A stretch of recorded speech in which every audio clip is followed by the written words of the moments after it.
nome é Nayara Felizardo, eu sou jornalista do Intercept e hoje vou aqui conversar com Silvério Pereira, o ator que interpretou Lunga, de Bacurau. Oi, Oi, Nayara. Silvério, que bom conversar com você. Ah, que delícia. Olá, gente, todo mundo que tá aí no Intercept. Que maravilha de conseguir bater esse papo. Ótimo. Bom, né, eu vou recomeçar aqui porque o pessoal está entrando. Vou me apresentar novamente. Meu nome é Nayara Felizardo, sou jornalista do Intercept. Eu faço matérias com foco no Norte e Nordeste, porque sou nordestina também, conheço um pouco da realidade do Nordeste, né? Que é uma região muito grande para a gente dizer que conhece muito, né, Silvério? Não se É, limita a um estado, né? Como acham por aí. E, bom, então, hoje eu estou aqui para conversar com o Silvério Pereira. Coloquei até uma roupa de sair para ficar em casa, mas, mas é por esse bom motivo, né? Por essa boa causa. E, Silvério, muito obrigada por conversar com a gente. Nossos leitores ficaram bem animados com essa live. Acho que meus amigos lá do Cariri, no Ceará, devem estar todos assistindo. Eu espero que estejam. Obrigada, Silvério, por aceitar essa conversa. imagina, Nayara, eu me sinto super honrado. Assim, eu já acompanho a Intercept, sei da importância que a Intercept tem nesse momento, assim, né, de imprensa, de todos os ataques que a gente sofre de imprensa, e ter uma imprensa que realmente não baixe a cabeça, que seja coerente e que esteja disposta a abrir a nossa mente para o que anda acontecendo no país é muito necessário. Então, eu me sinto muito honrado nesse momento de estar aqui com você, principalmente, assim, por ser nordestina, e realmente é muito importante, assim, quando a gente tem uma nordestina para falar de Nordeste, assim, porque a gente sabe, você que vem do Cariri, então, sabe exatamente quais são as dores e as delícias de viver no Nordeste, sobre o que é que realmente podemos falar. É verdade. Gente, o Silvério, não Silvério, né? Que eu imagino que você seja muito chamado de Silvério.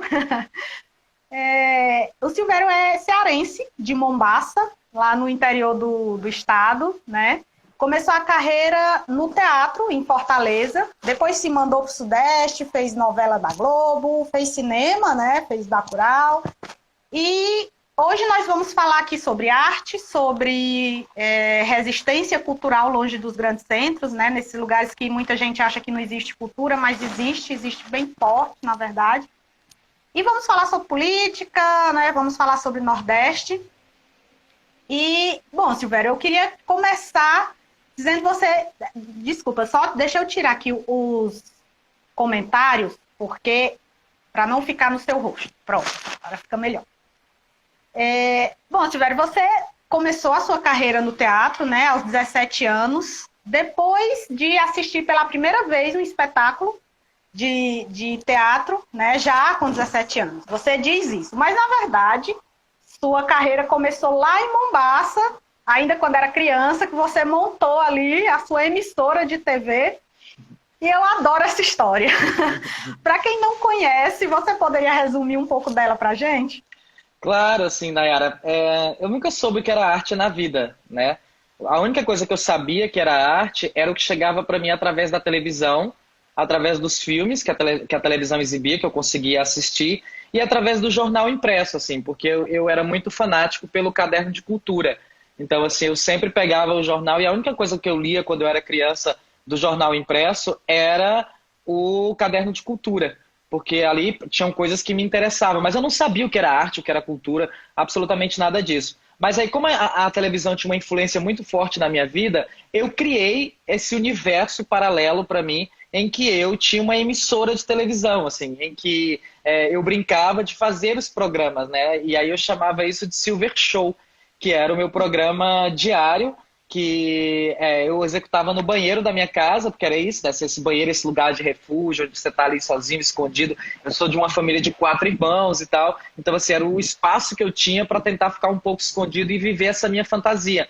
E aí eu lembro disso, assim, eu sentava no vaso sanitário e ficava entrevistando o pote, porque a gente não tinha água encanada na época, então assim, era água de pote, né? Que quem é nordestino sabe bem disso, dessa realidade de tomar o banho de cuia.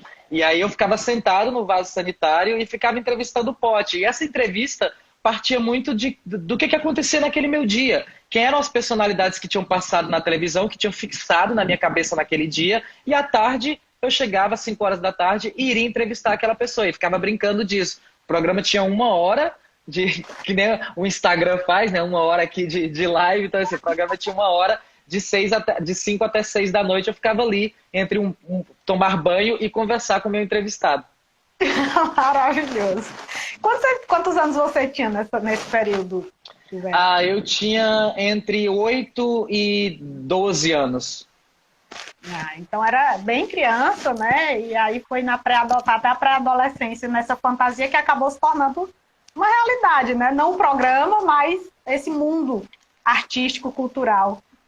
Sim, isso é muito louco, assim, porque ainda hoje é muito perturbador para mim imaginar que eu estive dentro da televisão e ao lado de pessoas que eu jamais imaginei que em algum momento eu estaria contracenando.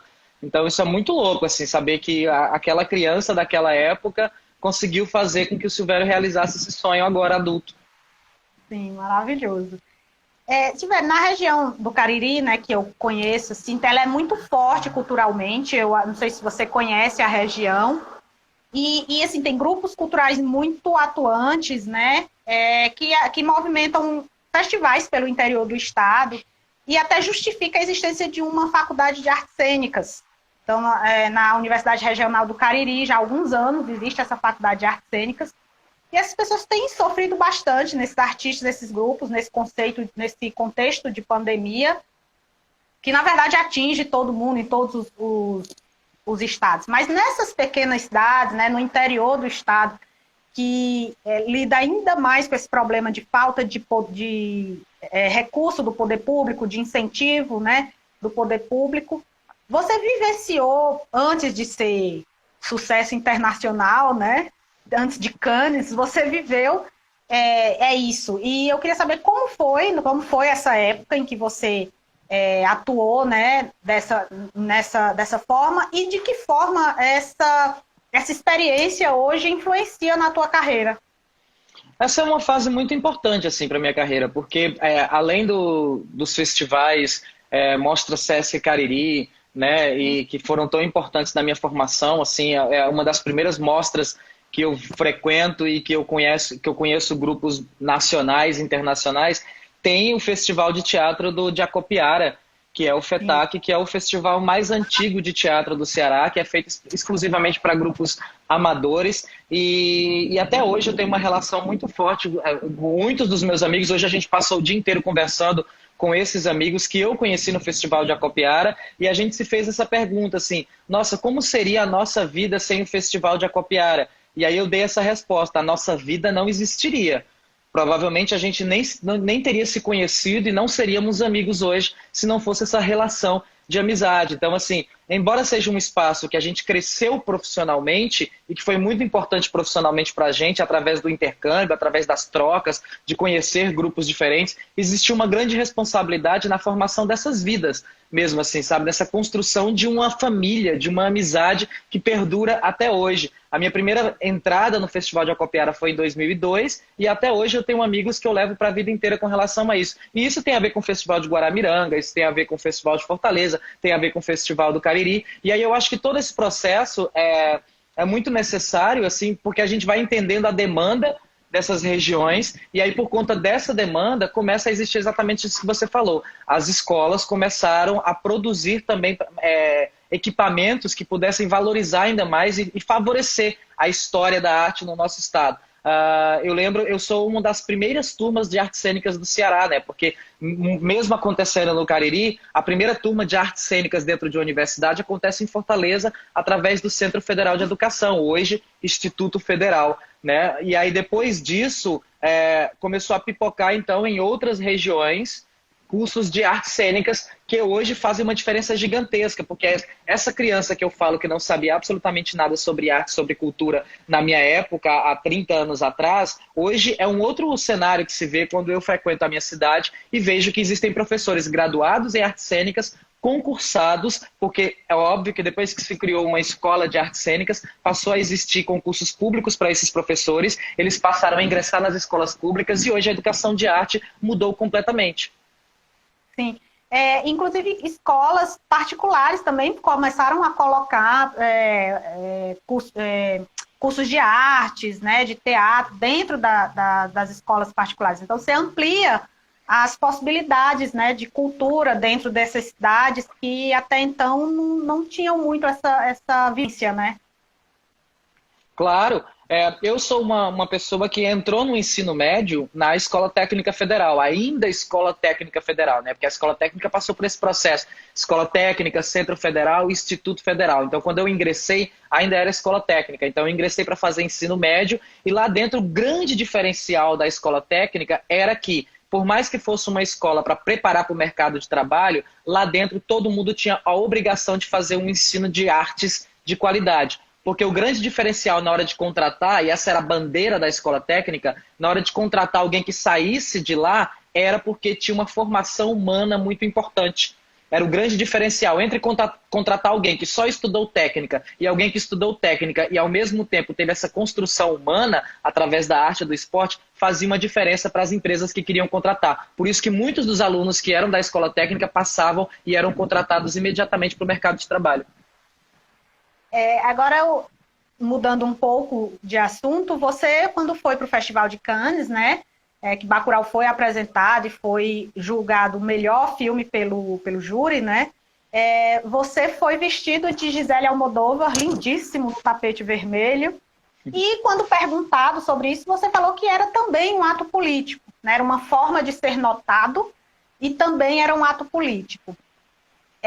Você acha que hoje a classe política, a classe artística, aliás, tem feito esses atos políticos importantes, ou ainda falta diante desse governo que tanto tem massacrado os artistas?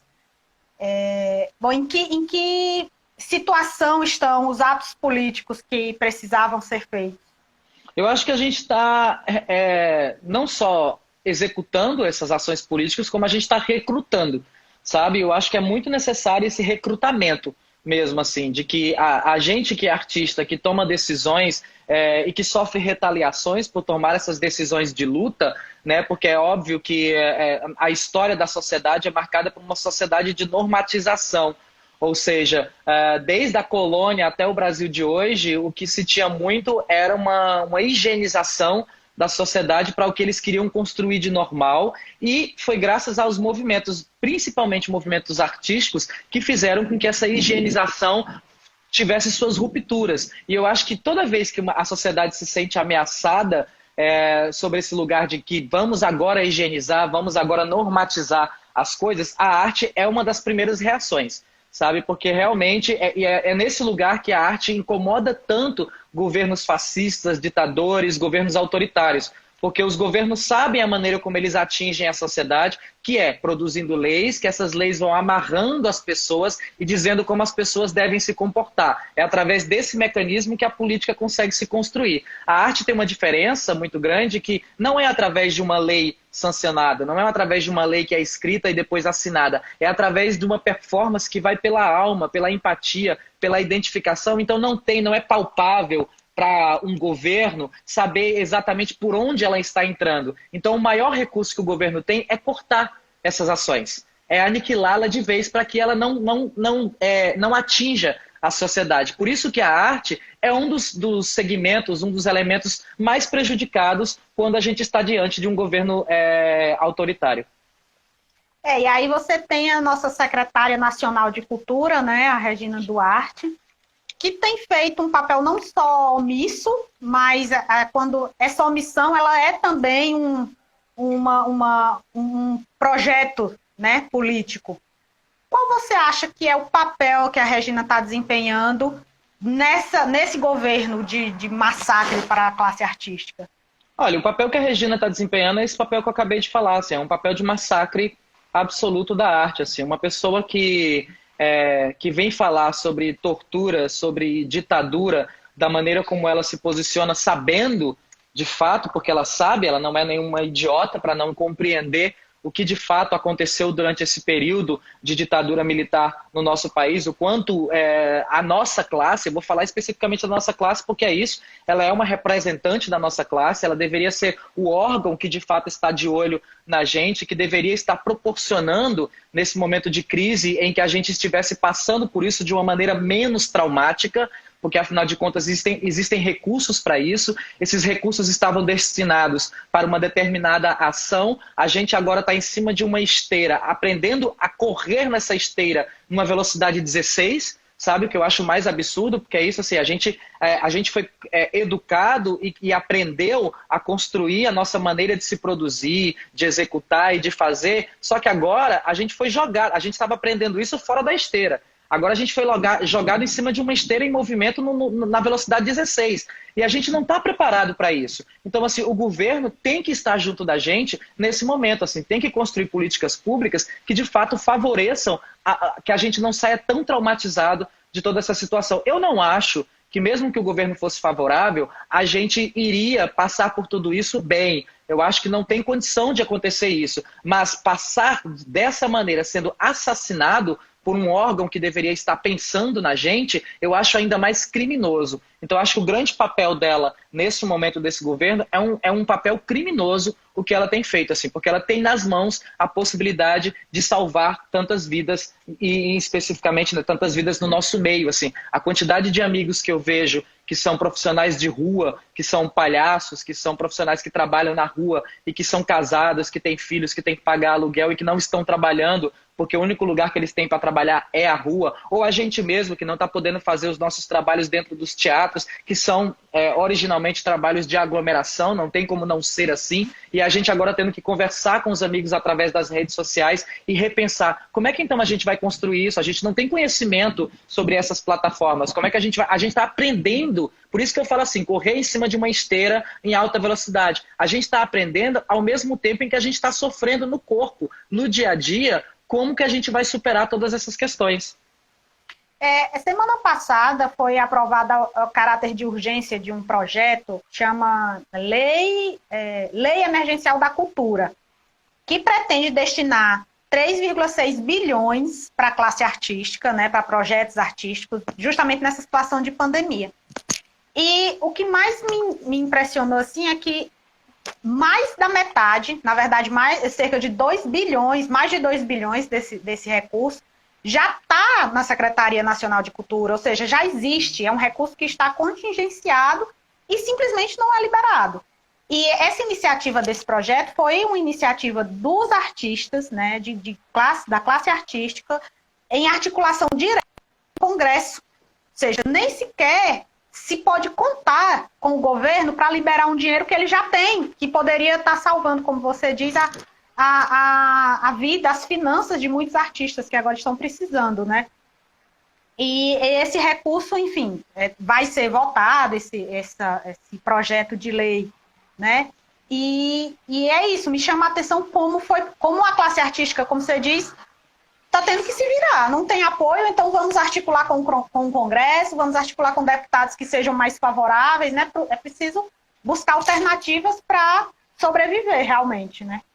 Por isso que eu digo que é uma atitude criminosa da parte dela, né? Porque é uma atitude que vai contra os projetos já encaminhados dentro dessa estrutura que a gente está vivendo agora política.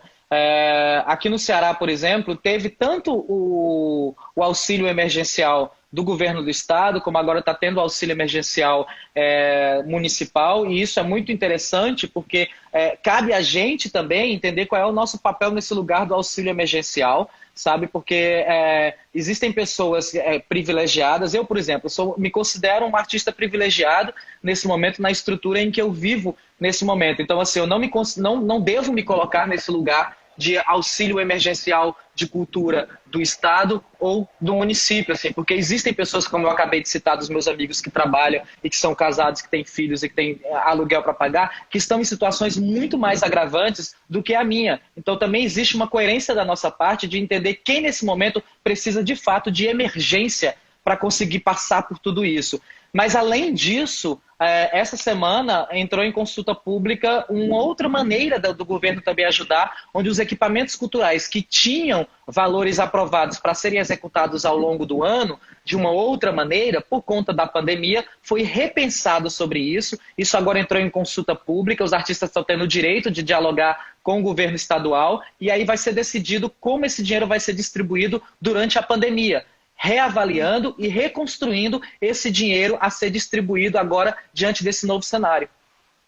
Sim, e esse projeto de lei emergencial, né, Lei Emergencial da Cultura, ele realmente também tem essa cláusula que é para ser gerido pelos gestores locais, ou seja, a previsão não é que o governo direcione o recurso, mas que os gestores locais façam isso por conhecerem melhor a realidade, imagino também que porque se sabe que não se pode confiar no governo federal, né, para destinar esses recursos.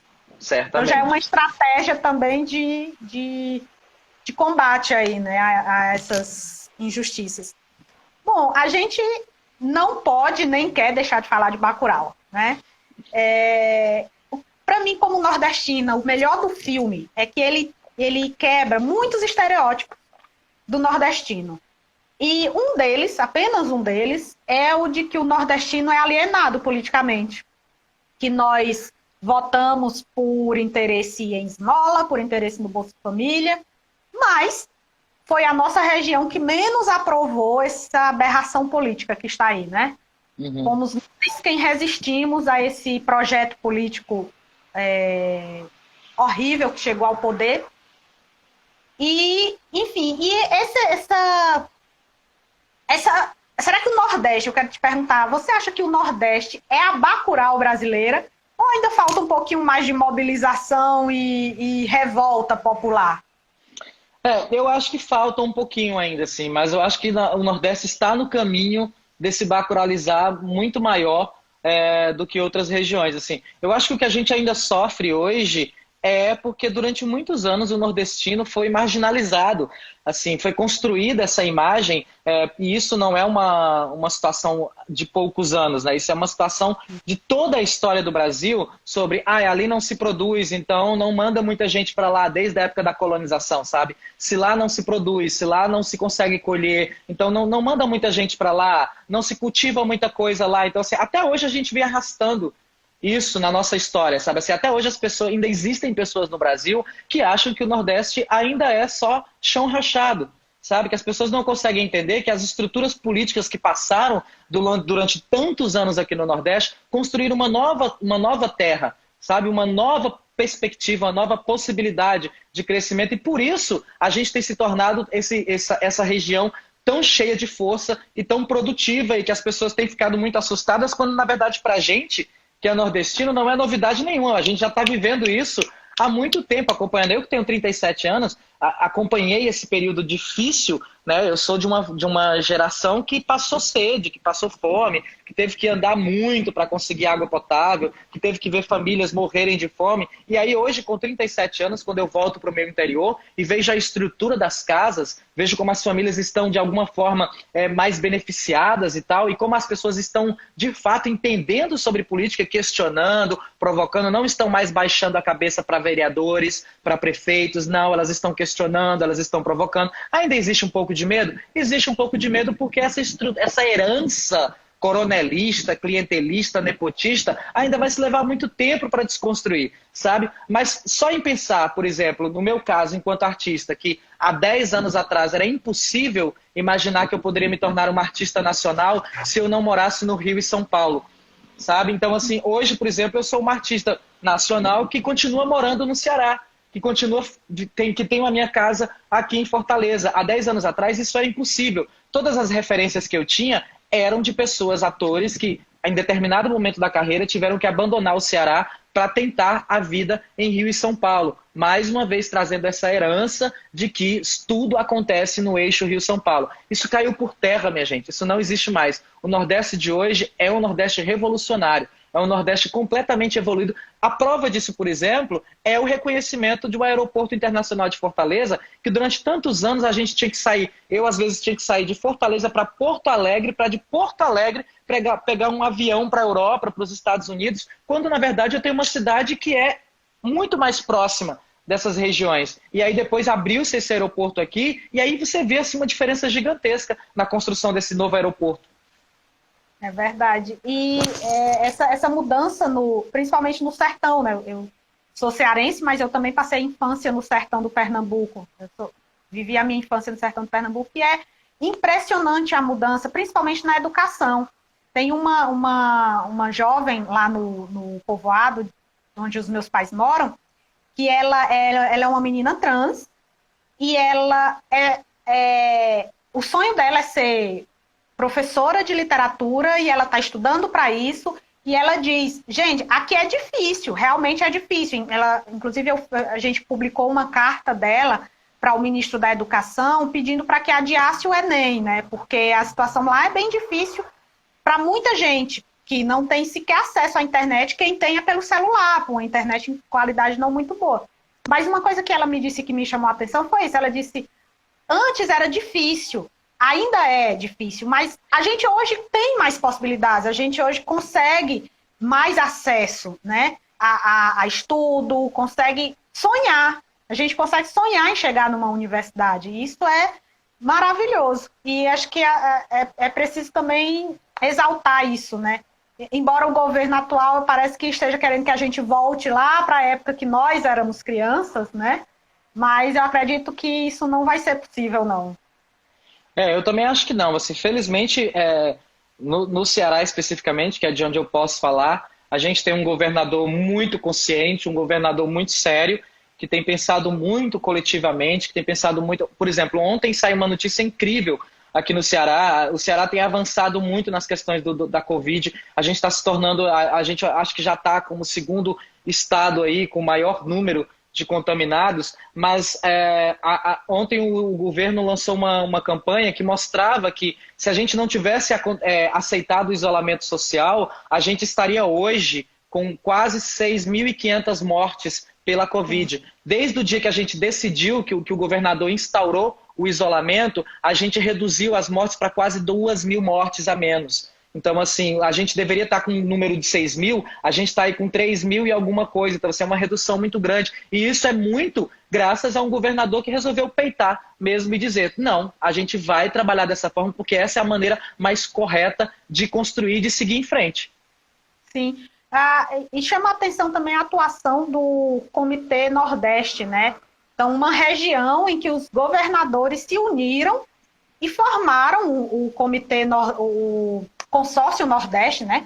Consórcio Nordeste, e esse consórcio montou um comitê de saúde com epidemiologistas, virologistas, ou seja, cientistas, pessoas que sabem como lidar com uma crise dessa. Enquanto isso, no governo federal, nós estamos sem ministro da saúde ainda, né?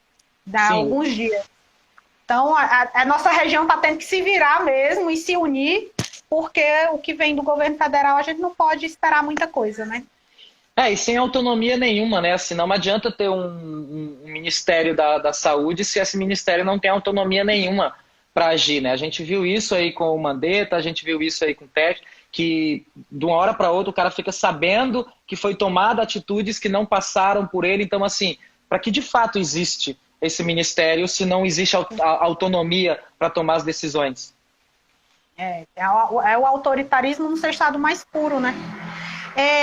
Bom, voltando a falar um pouco sobre arte, eu estava vendo que ali mais ou menos para setembro, você estava percorrendo o interior do Ceará com um espetáculo, né, de teatro, percorrendo pequenas cidades do interior. Você estava com um filme em andamento, tinha feito o roteiro de uma série, enfim, estava trabalhando muito, com muitas frentes. E eu queria saber de você, como é você tocar esses projetos sabendo que não pode contar com nenhum apoio do poder público, né, com nenhum incentivo, enfim. Acredito que até os editais de cultura hoje estejam bem escassos, né? Como é desenvolver projetos importantes na arte de cultura sem ter nenhum tipo de apoio? Que essa é uma realidade sua, mas também é uma realidade, enfim, de todos os artistas, né, de todos os grupos de arte. Eu nunca fui um artista que teve apoio, né? Assim, exatamente por conta das minhas decisões sobre as temáticas que eu levanto. Assim, eu sou um artista que cravou a sua história no teatro cearense, no teatro nordestino, trabalhando com temáticas LGBTQIA+, onde dificilmente uma empresa está disposta a ter a sua imagem ligada a essa temática. Dificilmente uma empresa vai acreditar que essa pode ser uma temática que sim pode pensar numa reconstrução de ideologia, de transformação, de questionamento e provocação social. Então, assim, eu nunca fui de depender desses apoios, assim. O que eu sempre tive muito na cabeça é como construir estratégias que me fizessem permanecer fazendo o meu trabalho e, ao mesmo tempo que faço o meu trabalho, na certeza de que é isso que eu quero. Assim, eu não estou preocupado com enriquecer, eu não estou preocupado em adquirir patrimônios e tal. Eu estou muito preocupado em expor as minhas inquietações. E aí essa decisão, por exemplo, de ir pelo interior foi muito nesse aspecto. Eu sempre penso sobre, nossa, como seria importante para mim, quando criança, se tivesse passado alguém pela minha cidade apresentando espetáculos de teatro que eu nunca tive a oportunidade de assistir até os meus 17 anos. Então, assim, para mim é muito importante fazer isso hoje. E aí eu faço isso por conta própria mesmo, assim. Eu fiz isso ano passado, eu ia começar isso agora, uma semana antes da pandemia se instaurar, e aí eu tive que bloquear essa ação, assim, porque eu não podia mais aglomerar. Então, assim, eu saio com o cenário dentro do meu carro, viajando de cidade em cidade, as prefeituras que quiserem apoiar, os lojistas que quiserem apoiar, eu entro em contato. Se não, eu mesmo fecho um espaço, eu abro, vendo o ingresso por um valor muito popular, porque eu também não faço isso de graça, porque isso faz parte do meu trabalho e eu acho importantíssimo que as pessoas sejam educadas também a entender que isso é trabalho. Tá? Isso é também um produto, tá? É a maneira que a gente tem para sobreviver, para trabalhar, para ganhar o nosso ganha-pão. Então, assim, por mais que seja um valor simbólico, 2, 3, 4, 5 reais, dependendo da cidade, dependendo da região, dependendo da quantidade de gente que eu vou conseguir aglomerar ali naquela apresentação, é muito importante para mim estar levando isso para as pessoas, porque eu tenho a oportunidade de chegar próximo delas e depois da apresentação a gente bate um papo e fala também um pouco mais sobre cultura. Isso faz uma mudança muito grande na cabeça das pessoas.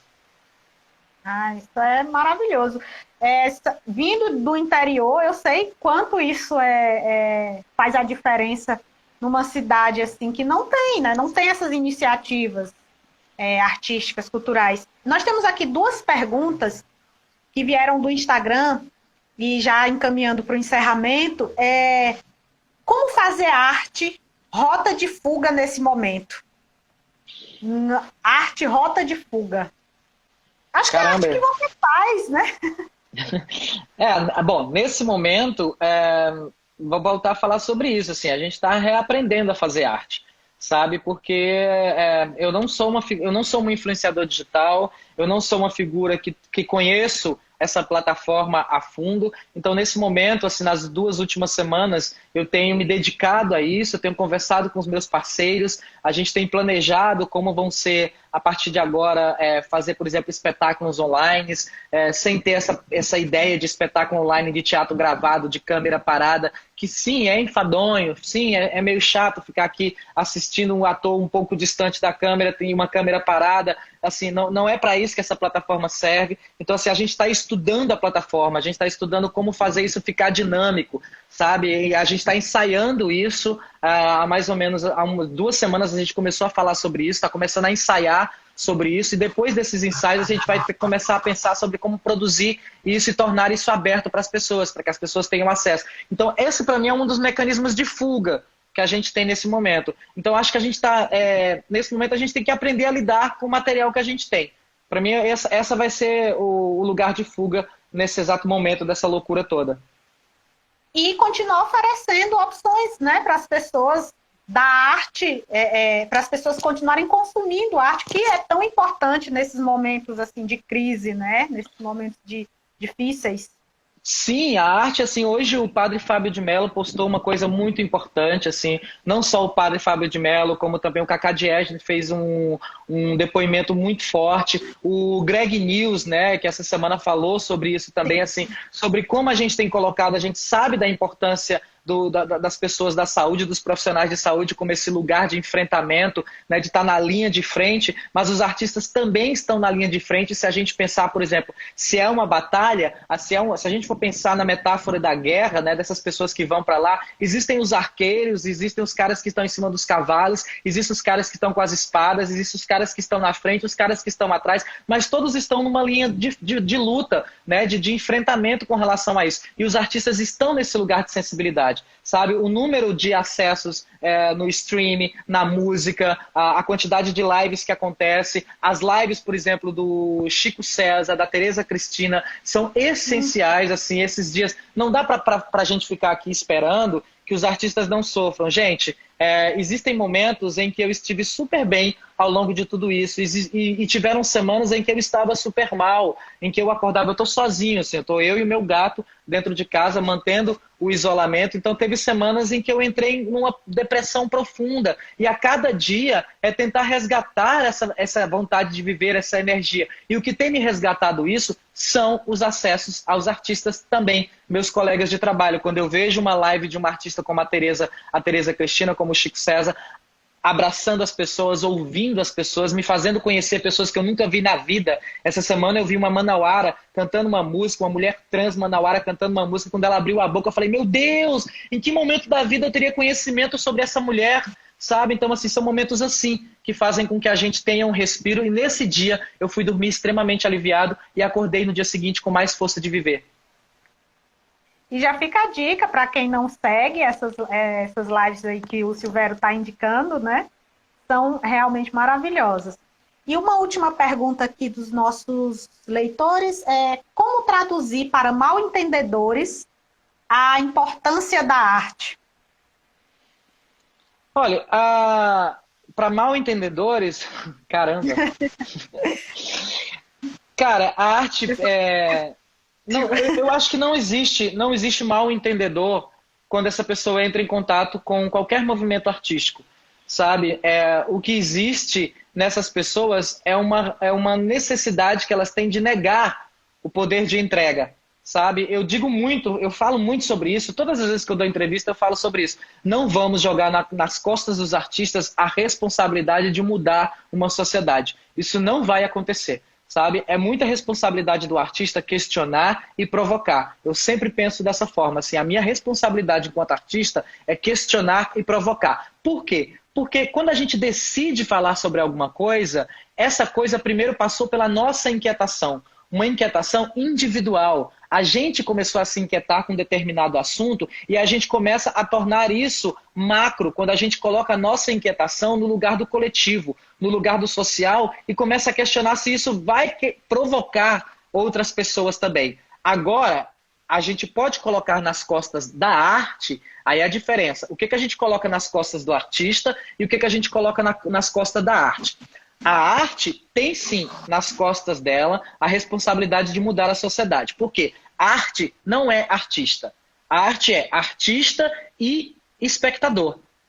Quando esse fenômeno de um encontro de um com o outro passa a fazer sentido para aquela pessoa, e aquela pessoa que teve acesso àquilo, ao sair do teatro, do museu, seja lá, ao ouvir uma música, ela começa a repensar suas questões e se ela vai mudar ou não alguma coisa no dia a dia dela, isso é uma responsabilidade da arte. Mas aí tem que passar primeiro por essa pessoa. Essa pessoa precisa se permitir refletir sobre aquele assunto. Se ela não está preparada para refletir sobre isso, então assim, não tem como eu responder o meu acesso a ela. É ela quem precisa estar acessível. Bom, já encerrando aqui a nossa live, eu queria novamente agradecer. Maravilhoso conversar com você. E eu queria que você encerrasse dizendo para a gente o que é que você espera fazer, o que é que você planeja fazer depois do fim do mundo, depois que a pandemia acabar, depois que a gente voltar ao normal. Quais são os seus planos? Então, Nayara, eu tenho estudado bastante, né? Assim, eu tenho aproveitado esse período para me dedicar. Eu sou uma figura que durante esses últimos 3, 4 anos tenho ficado pouquíssimo tempo dentro de casa, porque embora eu moro em Fortaleza, embora eu ainda continue trabalhando em Fortaleza, eu trabalho muito mais no Rio e São Paulo, né? Assim, porque as produções audiovisuais realmente acontecem mais em Rio e São Paulo. Então eu tenho tido pouco acesso à minha casa. Eu tenho aproveitado esse momento, assim, é a primeira vez que eu fico muito tempo dentro de casa e eu tenho revisado os meus livros, coisas que eu não tinha lido ainda, que eu tinha deixado de ler. Então, para mim, isso tem me ajudado muito a crescer, a estudar. Estou iniciando um curso agora de línguas, que é uma coisa que eu estou devendo para mim há muito tempo. Estou escrevendo, estou montando uma peça nova. Aí essa peça nova que eu estou montando tem a ver com política, sabe? Porque é um projeto antigo meu, porque eu quero fazer uma peça sobre um texto clássico de Shakespeare, que é Hamlet, mas na perspectiva política de Hamlet, sabe? Sobre essa percepção de Hamlet sobre o que é golpe, o que não é golpe, sabe? Quando é que ele pensa, se tudo é loucura da cabeça dele, ou se ele realmente está sendo enganado por isso, qual é a revolução que esse cara oferece dentro daquela dramaturgia. E eu estou fazendo uma pesquisa misturando a perspectiva política de Hamlet, a perspectiva política de Belchior, das canções de Belchior. Então eu tenho estudado as músicas, a história política de Belchior, as criações políticas dele na arte, eu tenho estudado as músicas dele, Shakespeare, e tenho revisitado a minha história quando criança, quando adolescente, na minha cidade, sobre o que a política era para mim naquela época e o que a política é para mim hoje. Então eu estou montando uma peça, estou escrevendo uma peça sobre essas três perspectivas aí, essas três bases. Nossa, só de falar já dá vontade de correr para assistir já. Muito interessante. Muito obrigada, Silvério. Força e obrigada por conversar com a gente e também trazer um pouco de reflexão e um pouco de luz sobre arte, sobre cultura. Obrigado, Nayara. Obrigado também a todo mundo que estava aí ouvindo a gente, tá? Um beijo, gente. É isso. Isso que eu acabei de falar, assim, por mais que a gente tenha uns downs de vez em quando, é sempre bom respirar. E quando tiver esses downs, procure gente positiva, procure gente bacana que vocês querem ouvir, seja... E é isso. Aí é onde está a cura através da arte. Procure uma música, procure um filme, tem peças de teatro online, sabe, que estão sendo distribuídas aí em várias plataformas. Procure aquilo que te faz bem. Se é uma oração, se é uma meditação, se é um movimento artístico, procure isso. Se é uma live, se é uma